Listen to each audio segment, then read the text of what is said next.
یہ صورت جمعہ مدنی ہے، 2 رکوع ہیں، 11 اس کی آیات بینات ہیں۔ 7 دن کے بعد جس کو سید الایام، سارے دنوں کا سردار میرے مصطفیٰ نے فرمایا، اس دن کو کیا کہتے ہیں؟ جمعہ کہتے ہیں۔ سورج ڈھلنے کے بعد ظہر کے وقت اس کی نماز ادا کی جاتی ہے، یہ بھی فرض ہے۔ اور اس کا آیت نمبر 9 میں لفظ جمعہ کا استعمال ہے، اس لیے سورت کا نام سورت جمعہ رکھا گیا۔ امام الانبیاء صلی اللہ علیہ وآلہ وسلم جمعے والے دن خاص طور پہ سورت جمعہ کی تلاوت آپ جو ہے وہ فرمایا کرتے تھے۔ یہ امام الانبیاء صلی اللہ علیہ وسلم کا معمول تھا جناب۔ تو بہرحال اس سورت کے اندر اللہ تبارک و تعالیٰ نے جو باتیں بیان کی ہیں وہ یہ ہے، یہودی قرآن کا انکار کرتے تھے۔ قرآن کا جب حضور مدینہ میں گئے تو قرآن جب ان کے پاس پیش کیا گیا تو وہ قرآن کا انکار کرتے تھے۔ تو اللہ کے نبی نے فرمایا بھائی تمہارے پاس جو کتابیں پہلے نازل ہوئی ہیں تورات، اس کے اندر میری تمام علامات اور نشانیاں لکھی ہوئی ہیں، لیکن یہودی اس کتاب کو پڑھتے نہیں تھے، بس پاس ہی رکھتے تھے اور یہ کہتے تھے کہ یہ قرآن بھی جو ہے وہ کسی انسان کی بنائی ہوئی کلام ہے۔ تو اللہ تبارک و تعالیٰ نے اس کا رد کیا اور ان یہودیوں کی مثال گدھے کی مانند دی۔ فرمایا پیارے محبوب یہ قرآن کو کیا سمجھیں گے؟ قرآن سے پہلے میں نے ان کو کتاب دی ہے تورات، اس کو ان نے پکڑ کے رکھ دیا ہے، اسی طرح جس طرح کہ گدھے پہ بوجھ لاد دیا جائے، کتابیں رکھ دی جائیں، اس کو کیا پتہ ہے کہ میرے اوپر کتابیں پڑھی ہوئی ہیں کیا، وہ تو بوجھ ہی تصور کرے گا۔ ان کی مثال بھی یہی ہے، ان کی مثال بھی یہی ہے، ان کو تورات ملی ہے، پڑھا ہے نہیں اس کو، اور ایک بوجھ کی حیثیت سے ان پہ وہ پڑھی ہوئی ہے، تو یہ قرآن کو کیسے مانیں گے؟ تو اللہ نے یہودیوں کی مثال گدھے کی طرح دی ہے، اور ساتھ یہ فرمایا کہ یہ اس پہ عمل نہیں کرتے۔ پتہ چلا کہ علم پہ عمل نہ کرنا یہ بہت سخت وعید فرمائی حضور نے بھی اور اللہ نے بھی۔ حضرت سیدنا ابو ہریرہ سے روایت ہے، امام الانبیاء نے فرمایا قیامت کے دن لوگوں میں سب سے زیادہ سخت عذاب پانے والے وہ عالم ہوں گے جن نے اپنے علم سے آگے نفع نہیں دیا ہوگا، آگے نفع نہیں دیا ہوگا، علم حاصل کیا ہے اس کو لوگوں تک نہیں پھیلایا، سب سے زیادہ عذاب کا مستحق وہ ہوگا۔ اسی طرح امام الانبیاء صلی اللہ علیہ وسلم نے فرمایا اہل جنت میں سے کچھ لوگ اہل جہنم کے کچھ لوگوں کو دیکھ کر کہیں گے تم جہنم میں کیوں داخل ہوئے ہو، حالانکہ ہم تو تمہاری باتیں سن کے جنت میں آئے ہیں، تم ہمیں درس دیتے تھے، سبق پڑھاتے تھے، ہم تمہاری باتوں پہ عمل کر کے جنت میں ہیں اور تم جہنم میں چلے گئے ہو۔ تو اس وقت وہ کہیں گے ہاں ہم وہی ہیں، لوگوں کو تو کام کرنے کا حکم دیتے تھے لیکن خود وہ بات نہیں کرتے تھے۔ تو یہ سخت وعید آئی ہے، اس لیے علم کے ساتھ ساتھ اس پہ عمل بھی ضروری ہے، اور علم بھی حاصل کرے، علم کو اپنے پاس نہ رکھے۔ جس طرح ایک کنواں ہوتا ہے نا، جو کنواں اگر اس سے پانی آپ بھرنا چھوڑ دیں تو کچھ عرصے کے بعد اس کا پانی قابل استعمال نہیں رہتا، خشک جو ہو جاتا ہے۔ علم کی بھی یہی مثال ہے جی، علم حاصل کرنے کے بعد اگر اس کو آگے پھیلائے نہیں تو پھر اسی طرح کنویں کی طرح وہ علم سکڑ جاتا ہے اور پھر وہ قابل استعمال نہیں رہتا۔ لیکن جس کنویں سے پانی بھرا جاتا ہے روز، اس کے اندر اللہ اور زیادہ وسعتیں عطا فرما دیتا ہے۔ تو جب علم آگے بڑھتا ہے تو وہ پڑھانے والے کو یا علم دینے والے کو کا علم بھی زیادہ جو ہے آگے اس کا وسیع ہوتا ہے۔ تو بہرحال اس چیز سے اللہ تبارک و تعالیٰ نے، اس کے بعد یہودی یہ کہتے تھے کہ ہم اللہ سے بڑی محبت کرتے ہیں۔ کیا کرتے ہیں؟ اللہ سے محبت کرتے ہیں، اللہ ہمارا دوست ہے۔ تو اللہ نے فرمایا پیارے محبوب ان کو کہہ دو نا، اگر تم اللہ سے محبت کرتے ہو ذرا موت کی تمنا کرو، کیونکہ موت کے بعد ہی تمہیں اللہ سے ملاقات ہوگی۔ تو پھر یہ یہودی کبھی بھی موت کی تمنا نہیں کرتے تھے، تو اللہ نے جو بات کہی تھی وہ بات سچ ہوئی، تو اس بات کو بیان کیا گیا کہ یہ موت سے ڈرتے ہیں اور ادھر دعویٰ کرتے ہیں کہ ہم کیا کرتے ہیں، رب سے محبت کرتے ہیں، اور ادھر جب بھی ان کو کہہ جائے کہ ہم رب کے بڑے محبوب ہیں تو پھر اللہ نے فرمایا پیارے اس کو کہہ دو ذرا موت کی تمنا کرو نا، پتہ چلے تمہیں کہ کتنے تم رب سے محبت کرنے والے ہو۔ تو یہ موت سے کبھی بھی موت کی تمنا نہیں کریں گے۔ تو تو اس چیز کو اللہ تبارک و تعالیٰ نے بیان فرمایا۔ اس کے ضمن میں ایک بات یاد رکھیں، شریعت محمدی میں کسی بھی مصیبت سے تنگ آ کر، کسی بھی بیماری سے تنگ آ کر، کسی بھی مسائل سے تنگ آ کر کسی مسلمان کے لیے جائز نہیں ہے کہ وہ موت کی تمنا کرے۔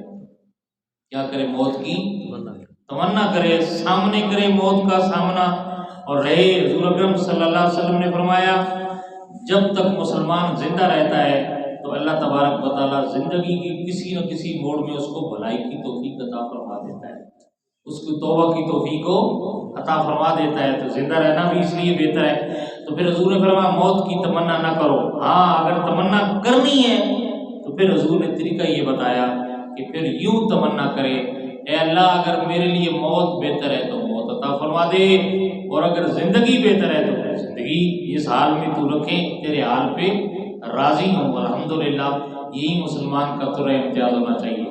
لیکن ایک مسئلہ یاد رکھیں، دو موتوں کی تمنا نہ صرف شریعت محمدی میں جائز ہے بلکہ بہت بڑا ثواب بھی ہے۔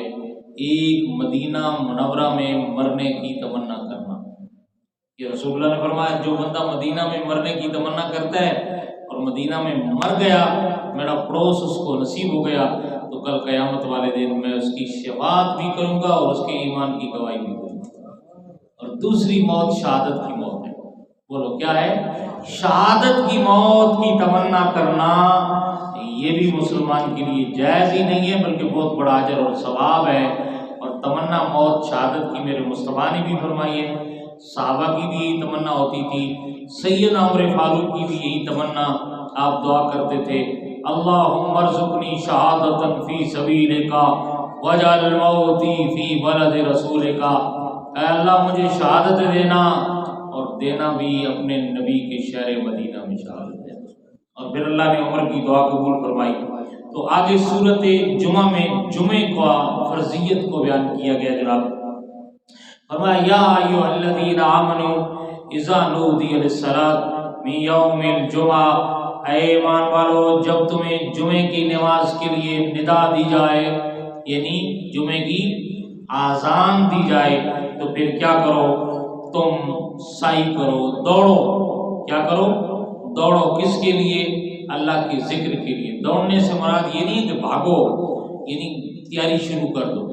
کیا کرو؟ جمعے کی تیاری شروع کر دو، غسل کرو، نئے کپڑے پہنو اور اپنا کاروبار معاملات چھوڑ کے جمعے کے لیے تیار ہو جاؤ۔ اور ذکر اللہ سے مراد یہاں وہ خطبہ ہے۔ کیا ہے؟ خطبہ ہے۔ خطبہ جا کے سنو۔ خطبہ سننا واجب ہے۔ جتنا جلدی بندہ جمعے میں آئے گا اتنا اس کو جلدی اتنا ہی زیادہ اجر اور ثواب ملے گا۔ آج ہمارا رواج تو یہ ہے نا جی کہ امام صاحب خطبہ شروع کرتے تھے، گھر سے ہم دوڑتے ہیں جی، دوڑتے دوڑتے آتے ہیں اور یہاں آتے ہیں خطبہ ہو جاتا ہے اور بس سلام، کئی آ کے جماعت کے ساتھ کھڑے ہوتے ہیں اور سلام پھرتا ہے فوراً غائب ہو جاتے ہیں۔ ایسا نہیں ہونا چاہیے۔ جمعے کا حکم یہ ہے کہ جب پہلی اذان ہو جائے تو اپنے دنیاوی معاملات سارے ختم کر دو اور جمعے کی تیاری شروع کر دو، یعنی غسل کرو، نئے کپڑے پہنو، خوشبو لگاؤ، جو بھی اللہ نے میسر کیا ہے، اور پھر بڑے اہتمام کے ساتھ جتنا جلدی ممکن ہو سکے نماز جمعے کے لیے مسجد میں آؤ، خطبہ سنو۔ جو ایسا کرے گا اس کے لیے بڑی بشارتیں ہیں، بڑی فضیلتیں ہیں، اللہ تبارک و تعالیٰ اس کی بخشش فرما دیتا ہے۔ آگے انشاءاللہ فضیلت میں بیان کرتا ہوں، پہلے یہ سنیں۔ عربی میں اس جمعے کے دن کو پہلے جو ہے وہ عروبہ کہا تھا، عروبہ کہا جاتا تھا۔ اس کا پرانا نام کیا تھا؟ عروبہ۔ بعد میں عرب میں ایک شخص گزرا ہے جس کا نام کعب بن لوئی تھا، اس نے سب سے پہلے اس کا نام جمعہ رکھا کہ لوگ اس دن جمع ہوتے ہیں، اس کی نسبت سے اس کو جمعہ رکھا۔ امام الانبیاء صلی اللہ علیہ وسلم نے پہلا جمعہ مدینہ منورہ میں پڑھا جب آپ ہجرت فرما کے تشریف لے گئے۔ سوار والا دن تھا جب آپ قباء میں پہنچے۔ کہاں پہنچے؟ قباء کے اندر، اور وہاں پھر اپنے ہاتھ سے مسجد بنائی۔ سوموار، منگل، بدھ، جمعرات 3 دن وہاں ٹھہرے، 4 دن، اور چوتھے دن جمعے والے دن حضور صبح قباء سے مدینہ کی طرف روانہ ہوئے۔ جب وہاں سے روانہ ہوئے تو جا رہے تھے تو راستے میں بنی سلم ایک قبیلہ ہے، وہاں جمعے کا وقت ہو گیا۔ پھر حضور نے اسی میدان میں جمعہ پڑھا، سب سے پہلے پڑھایا اہل مدینہ کو، یہ پہلا حضور کا جمعہ تھا، اور وہاں بھی آج مسجد ہے، اس کو مسجد جمعہ کہا جاتا ہے۔ شاید حسن شریف کئی گئے ہوں گے، میں نے زیارت کی ہے اس مسجد کی، تو وہاں اس کی زیارت کر کے آتے ہیں۔ تو اس کو مسجد قباء سے نکلیں، مسجد قباء اور مدینہ کے درمیان یہ ایک وادی ہے، وہاں ایک جگہ ہے، اس وہاں جس جہاں حضور نے سب سے پہلے جمعہ ادا فرمایا تھا، وہاں ایک بعد میں مسجد بنا دی گئی ہے، اس مسجد کا نام ہی کیا ہے؟ مسجد جمعہ رکھا گیا۔ وہاں امام الجمعے کے بڑے فضائل ہیں۔ حضرت ابو ہریرہ فرماتے ہیں تاجدار مدینہ نے فرمایا وہ بندہ سب سے بہترین ہے جس پہ سورج طلوع ہوا ہو جمعے کا، اور یہ جمعے کا وہ دن ہے جس میں آدم پیدا ہوئے، اسی میں جنت میں داخل ہوئے، اسی دن جنت سے اتارے گئے، اور حضور نے فرمایا یہ جمعہ وہ ہے، اسی دن قیامت برپا ہوگی۔ کیا ہوگی؟ قیامت کا دن بھی اسی دن آئے گا۔ دوسری حدیث حضرت ابو دردہ فرماتے ہیں امام الانبیاء نے فرمایا مجھ پہ جمعے والے دن کثرت کے ساتھ درود بھیجا کرو۔ حضرت ابو دردہ نے عرض کی یا رسول اللہ آپ کی حیات کے بعد بھی، یعنی وصال کے بعد بھی؟ حضور نے فرمایا ہاں میرے وصال کے بعد بھی، اس لیے کہ ان اللہ حرم علی الارض ان تاکل اجساد الانبیاء، اللہ نے زمین پہ حرام کر دیا کہ وہ نبیوں کے جسموں کو کھائے۔ نبی اپنی قبروں میں زندہ ہیں، ایسے زندہ ہیں کہ اللہ ان کو رزق عطا فرماتا ہے۔ یہ اس موقع پہ حضور نے حدیث فرمائی تھی۔ تو فرمایا جمعے والے دن مجھ پہ کثرت کے ساتھ درود و سلام پڑھا کرو۔ اسی طرح حضرت ابو ہریرہ ابو لبابہ فرماتے ہیں امام الانبیاء نے فرمایا جمعے کا دن تمام دنوں کا سردار ہے، اللہ کے نزدیک سب سے بڑا ہے، اللہ کے نزدیک عید الاضحیٰ اور عید الفطر سے بھی جمعے کا دن افضل اور اعلیٰ ہے۔ یہ میرے آقا امام الانبیاء کا فرمان ہے۔ حضور نے فرمایا اس دن آدم پیدا ہوئے، اسی دن زمین پہ اتارے گئے، اسی دن ان کا وصال ہوا، اور اسی میں ایک ایسی گھڑی ہے کہ اس میں جو بندہ رب کی بارگاہ میں سوال کرتا ہے میرا رب اس کو عطا فرما دیتا ہے۔ یہ حضور کی حدیث ہے۔ اور حضرت جابر فرماتے ہیں امام الانبیاء نے فرمایا جو بندہ جمعے والے دن یا جمعے کی رات مرے گا اسے عذاب قبر سے بھی بچایا جائے گا، قیامت والے دن بھی وہ اس طرح آئے گا کہ اس پہ شہیدوں کی مہر لگی ہوئی ہوگی۔ جو جمعے والے دن فوت ہوتا ہے، یہ میرے مصطفیٰ کی حدیث ہے، اور یہ حدیث جناب بہت سی کتابوں کے اندر یہ حدیث جو ہے وہ موجود ہے۔ اس کے اندر امام بیہقی نے، شیبہ نے اس حدیث کو بحر شریعت میں یہ حدیث موجود ہے۔ تو بہرحال جمعے والے دن دعا قبول ہوتی ہے، ایک ایسی گھڑی آتی ہے۔ اس گھڑی سے مراد کون سی گھڑی ہے بہتر تو خدا ہی جانتا ہے، لیکن بعض روایات کی روشنی میں علماء نے فرمایا دو قوی قول ہے۔ ایک وہ وقت ہے کہ جب امام خطبے کے لیے کھڑا ہوتا ہے، اس وقت سے لے کر جماعت ختم ہونے تک وہ جتنا وقت ہے وہ قبولیت والا وقت ہے، اس لیے حکم ہے کہ خطبے کے درمیان دعا کریں، لیکن دعا ہاتھ اٹھا کے نہیں کرنا چاہیے، یہ خطبے کے خلاف ہے۔ درود شریف بھی نہیں پڑھنا چاہیے بلند آواز سے، اور دعا ہاتھ اٹھا کے بھی نہیں کرنا چاہیے۔ دل میں جب امام پہلا خطبہ ختم کرے تو دل میں جو آرزو ہے دعا کرے، ہاتھ اٹھائے بغیر، رسول اللہ نے فرمایا، تو یقیناً یہ قبولیت والا وقت ہے۔ اور دوسرا وقت جو ہے وہ جمعے والے دن کی آخری ساعت، یعنی عصر کے بعد جمعے کا دن جو ہے سورج غروب ہونے سے پہلے اس کے اندر وہ قبولیت والی گھڑی ہے۔ اس میں جو دعا کی جائے اللہ تبارک و تعالیٰ اس دعا کو قبول فرماتا ہے۔ اس چیز کو بیان کیا گیا۔ اس کے بعد اس کے آخر میں ایک اور چیز بیان کی گئی کہ امام الانبیاء صلی اللہ علیہ وسلم خطبہ ارشاد فرما رہے تھے، تجارت کا مال آ گیا، تو وہاں مدینہ میں اعلان ہوا کہ تجارت آ گئی، تنگ دستی تھی، 12 لوگوں کے علاوہ سارے حضور کو خطبہ دیتی چھوڑ کے چلے گئے، تو اس کی اللہ نے مذمت فرمائی۔ اللہ نے فرمایا تجارت کے لیے نہ دوڑو، بلکہ اللہ اور اس کے رسول کے پاس رہو، سب سے بہترین رازق خدا کی ذات ہے، واللہ خیر الرازقین، اللہ تمہیں رزق عطا فرمائے گا۔ اس کے بعد سورۃ